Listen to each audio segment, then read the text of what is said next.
Vous qui êtes du pays, Bernard Pouvreau, comment avez-vous vécu la construction de ce remblai? J'avais autour des 20 ans, à la fin des années 50, début des années 60, lorsqu'a commencé l'aménagement du remblai et la construction des premiers immeubles à plusieurs étages. J'étais fier de ce phénomène, de ce développement balnéaire de la station, un peu endormi. Un vent de modernisme soufflait sur la côte montoise. Nous allions peut-être pouvoir rivaliser avec un style très avant-gardiste, avec les cités prestigieuses qu'étaient les Sables d'Olonne et la Baule.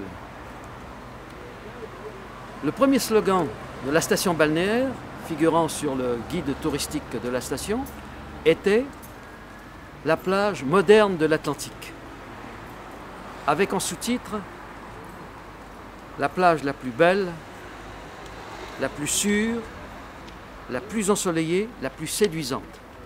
Et aussi « Saint-Jean-de-Mont accueille, mais n'est jamais envahi ». Allusion bien sûr à ces grands espaces. Est-ce que vous vous souvenez comment les habitants du pays, en général, ont perçu la construction du remblai? Eh bien, je me souviens que les maraîchers, profitant de la promenade dominicale, allaient voir ces bêtes curieuses, ces monstres en béton armé, jusqu'à 9 étages. Étonnant contraste avec leurs bourrines, leurs maisons basses du bourg et du marais. Rendez-vous compte.